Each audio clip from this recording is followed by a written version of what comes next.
말씀을 받았습니다. 교회가 교회되려면 어떻게 해야 됩니까? 교회에 주님이 계셔야 됩니다.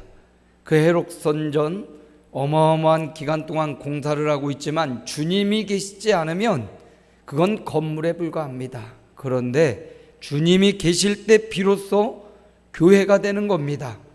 교회에 목사님도 있고 장로님도 있고 권사님도 있고 성도도 있지만 주님이 계시지 않는다면 그것은 그냥 공장일 따름이나 다름이 없습니다. 주님이 계신 곳입니다. 예수 그리스도가 계신 곳이 바로 교회입니다. 우리 교회에도 목사님 있고 장로님 있고 권사님도 있지만 예수 그리스도가 계시는 줄 믿습니다. 우리가 전하고 우리가 따르고 우리가 보는 주님의 말씀, 주님의 명령, 주님의 명하시는 그 길을 따라가는 것, 그래서 주님이 왕이심을 믿습니다. 주님이 계시니까 헤롯 성전에 들어가 장사하는 자들 다 내어 쫓았습니다. 개혁이 일어나고 깨끗하게 청소가 일어났습니다. 그렇습니다. 교회도 주님이 계실 때 무엇이 지저분한 것 버려야 될 것이고 무엇이 맞아들여야 될 것인지가 분명해집니다. 예수 그리스도 그분이 깨끗게 하시는 겁니다.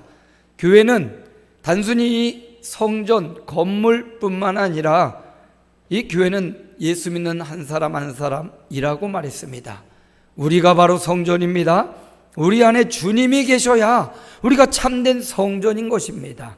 주님이 계시다는 의미는 그냥 들어와서 계시다라는 의미가 아닙니다. 들어오셔서 나를 주관하고 개혁을 일으키고 청소를 단행하고 정화 작업을 하고 내 안에 더러운 것들을 다 씻어내고 청소해내는, 그래서 그분에게 내 인생의 주도권을 주는 것, 그가 바로 진정한 교회라는 것입니다. 교회에는 말씀이 있어야 교회입니다. 주님은 날마다 성전에서 가르치셨다. 날마다 성전에서 가르치셨다. 뭘 가르쳤습니까? 말씀을 가르쳤지요. 하나님의 말씀이 흘러가는 곳, 그것이 교회입니다. 겉으로 보이는 건물, 우리 아름다운 교회도 지속적으로 하나님의 말씀이 흘러가야 되는 줄 믿습니다. 개인의 성적인 여러분의 심령도 하나님의 말씀이 오늘 주일 한번 드리고 끝나는 게 아니라 그 말씀이 계속 묵상되어지고 또 집에서 성경을 날마다 보면서 하나님의 말씀이 내 안에 채워지도록 말씀이 있는 것이 교회고요.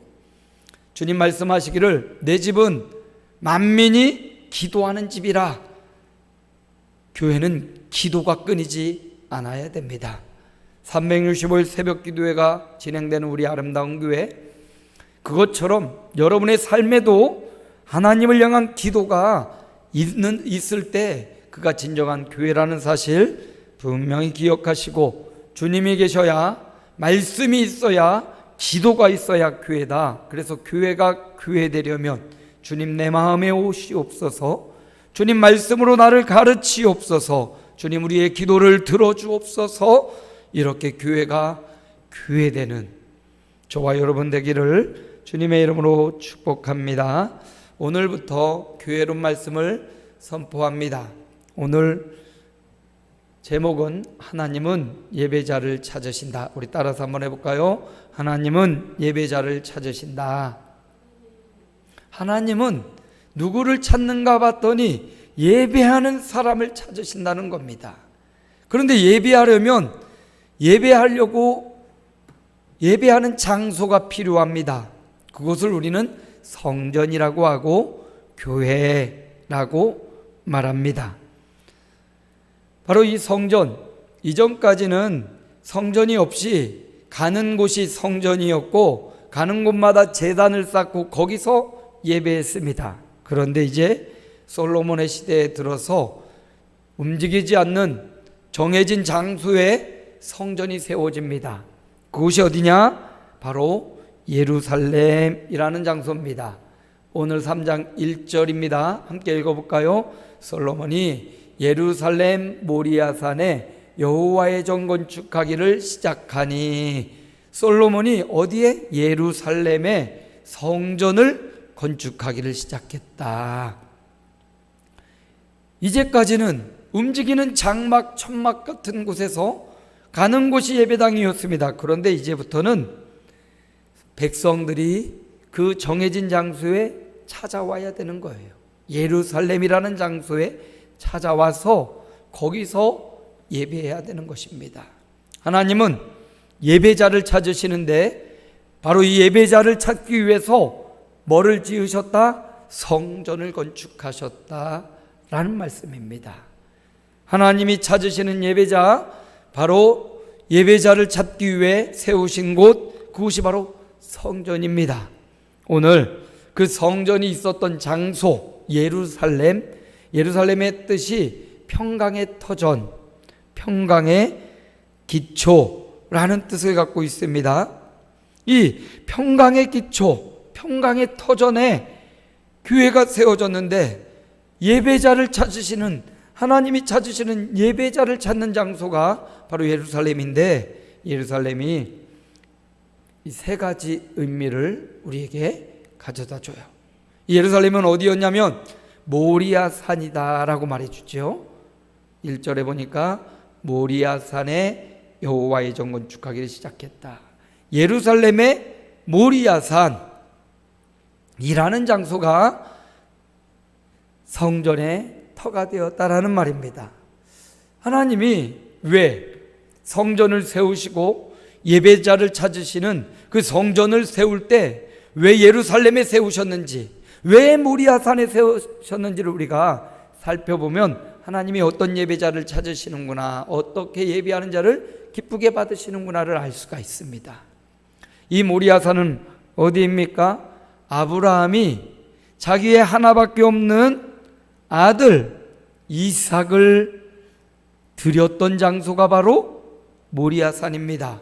100세에 낳은 아들입니다. 얼마나 귀합니까? 사람이 귀하게 생각하는 것 많이 있지만 자녀보다 더 귀한 게 있을까요? 자녀보다 더 귀한 게 무엇이 있겠습니까? 내가 결혼하고 사랑하는 이와 함께 결혼하여 자녀를 낳았어요.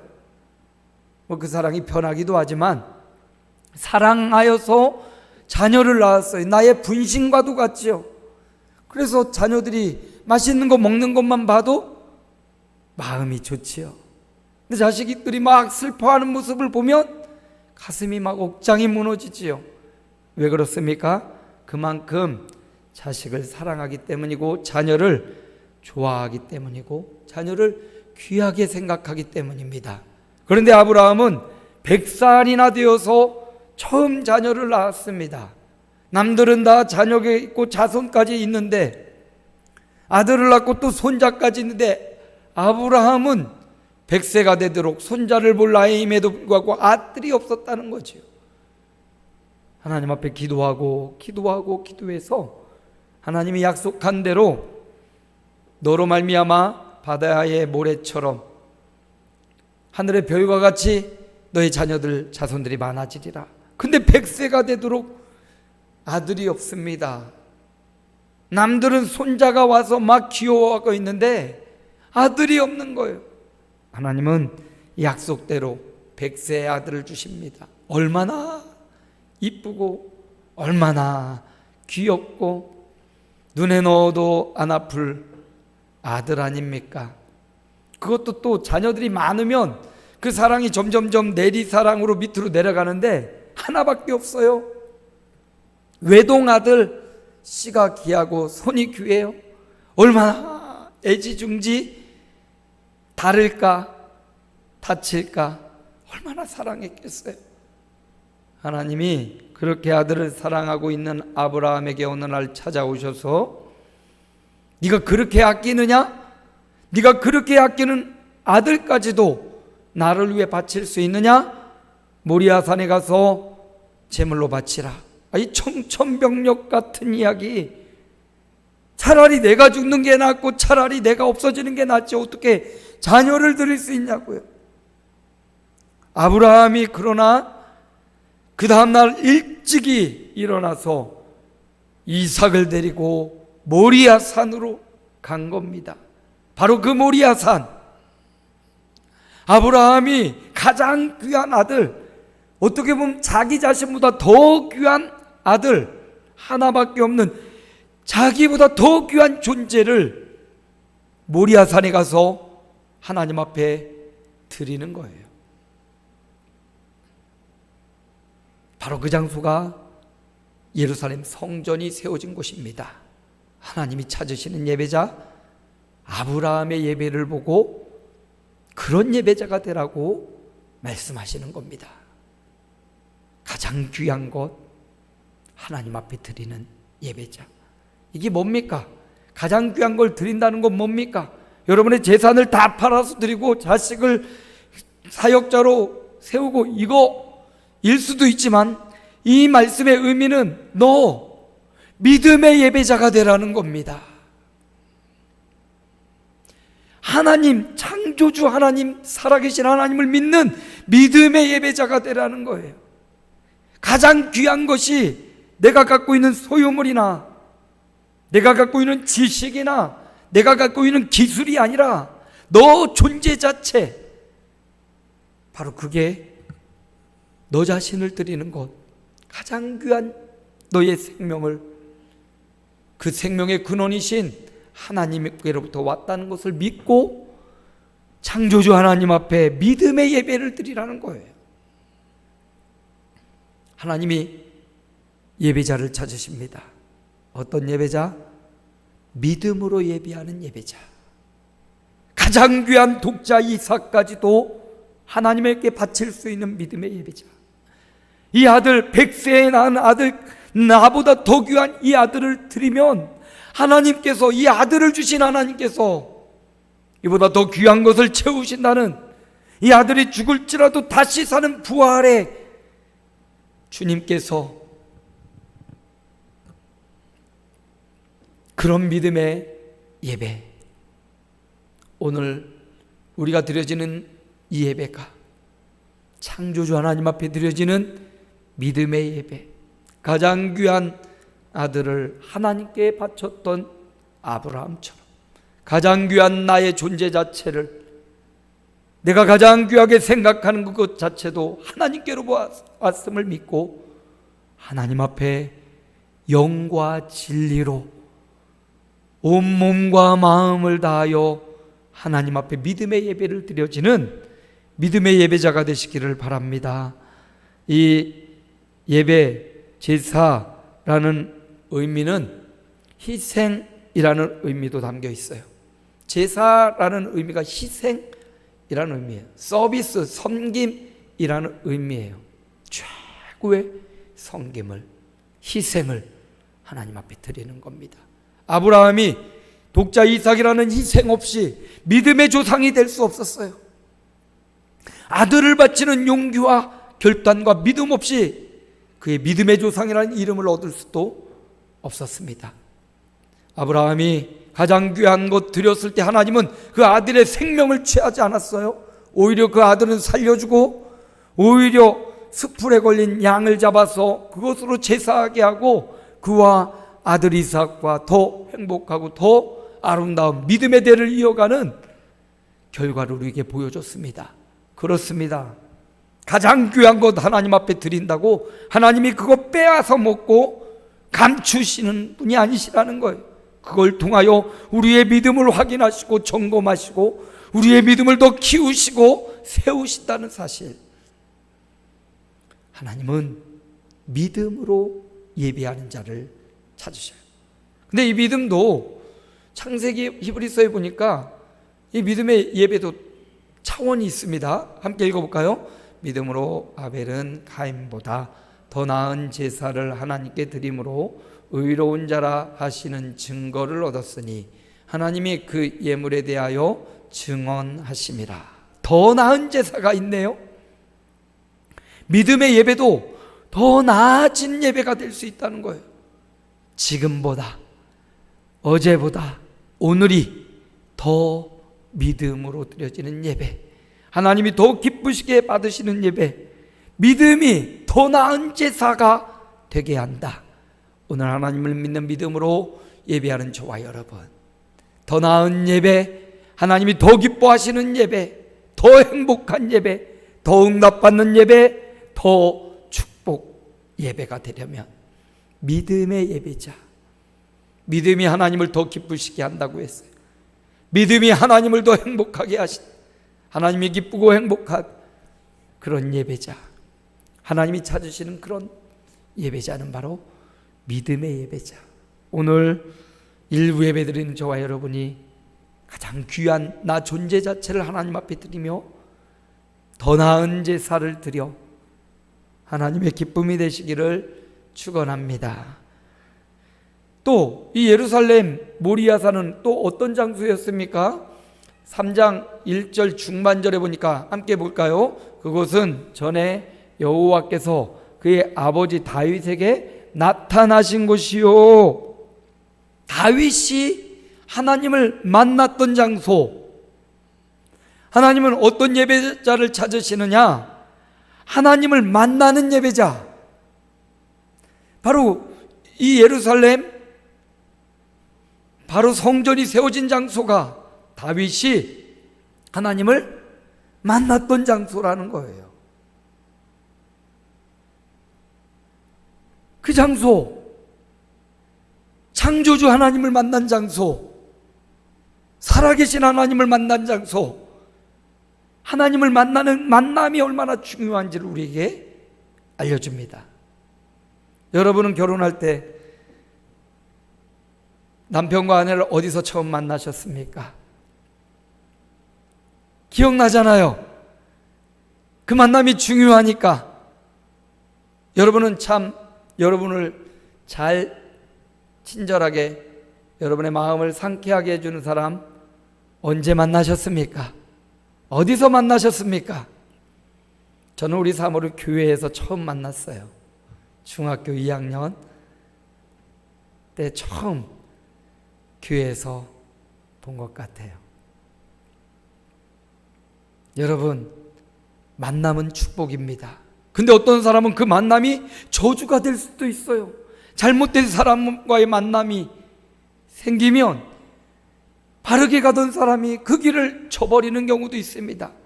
어떤 만남은 내가 잘못된 길을 가고 있을 때 완전히 좋은 사람, 좋은 만남을 통해서 완전히 다른 좋은 길을 가는 사람도 있지요. 만남은 중요합니다. 그런데 여러분, 사람과의 만남도 이렇게 중요하듯이 하나님과의 만남 너무나 중요해요. 예배는 하나님과의 만남입니다. 오늘 성전이 세워진 장소는 하나님과 다윗이 만났던 장소, 바로 그곳이 바로 성전이 되었다는 사실을 우리는 기억하고 있습니다.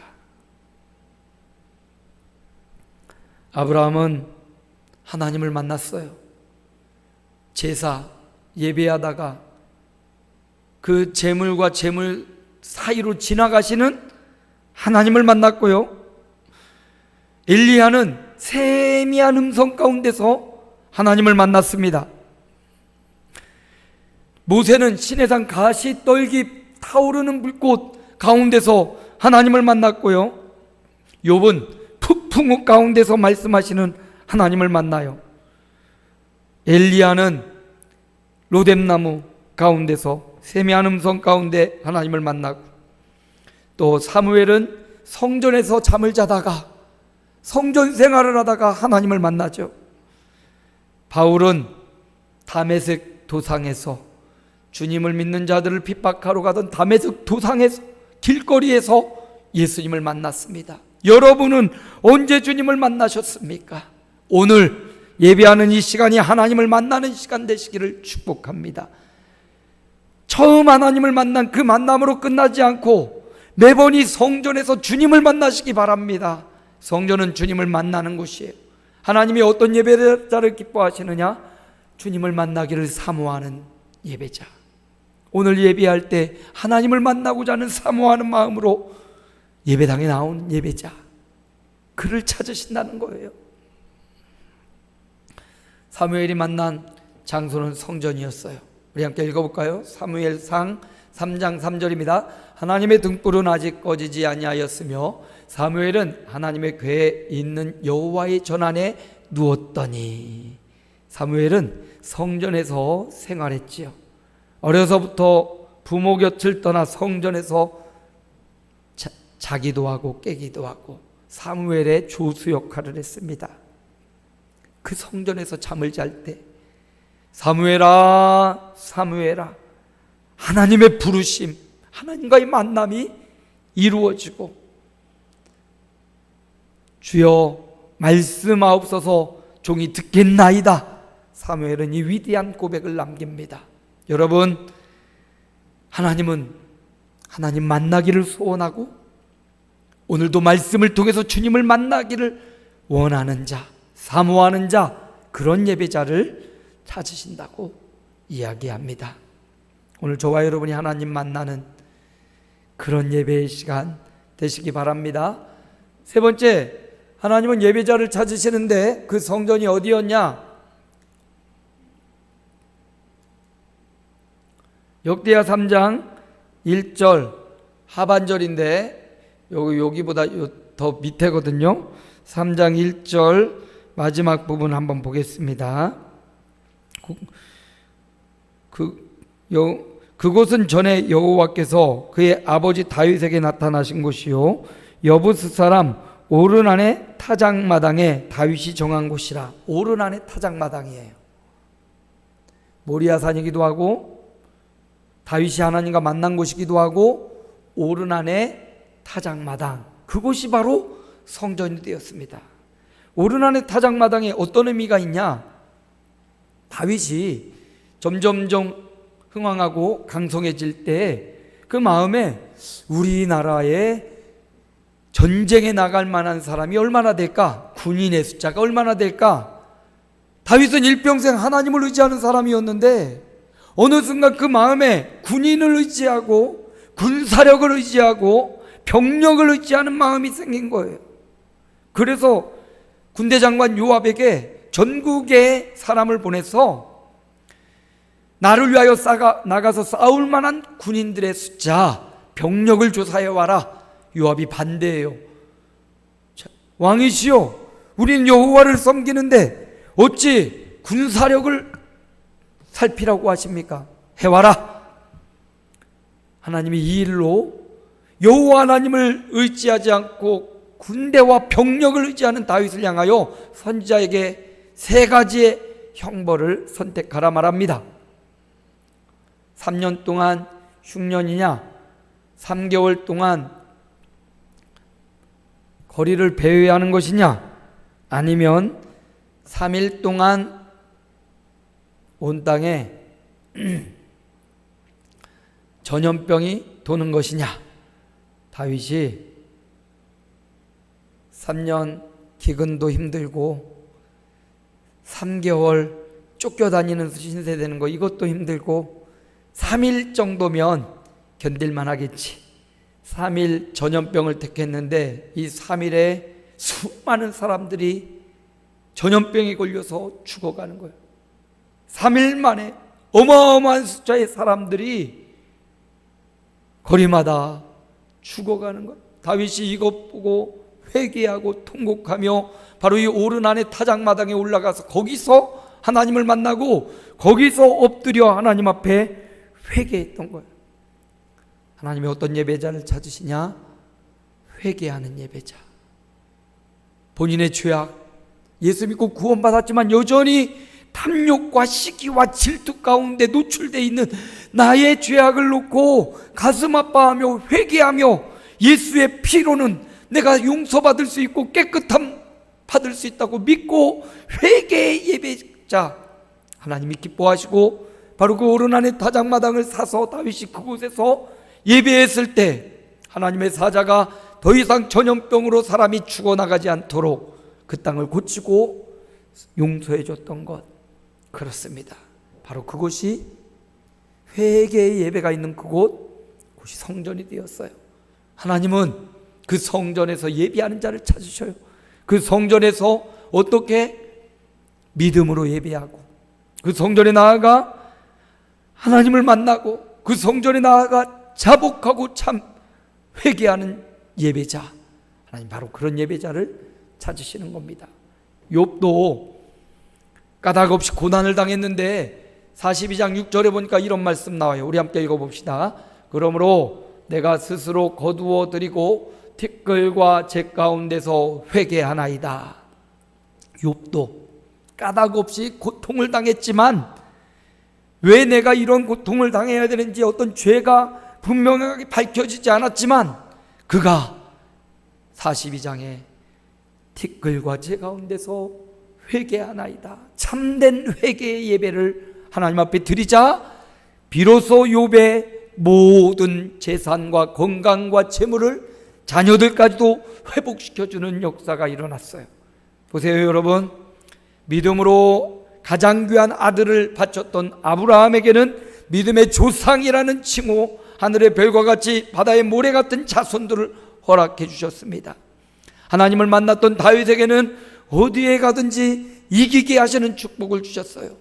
또 회개의 예배를 드렸던 다윗에게는 더 이상 전염병이 퍼지지 않고 병으로 죽어가는 사람이 없도록 그 땅을 고치고 사는 응답을 주셨어요.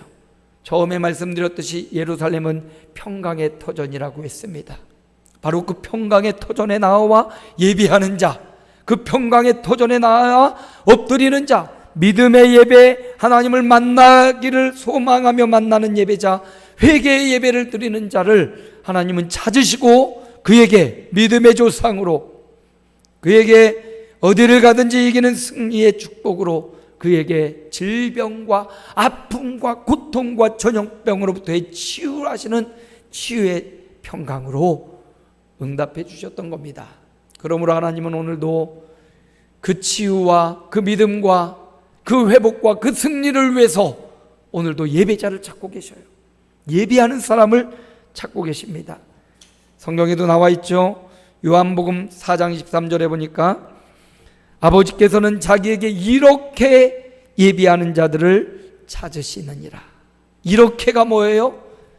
믿음으로 예배하는 자, 가장 귀한 아들, 자기보다 더 귀한 게 아들 아니에요?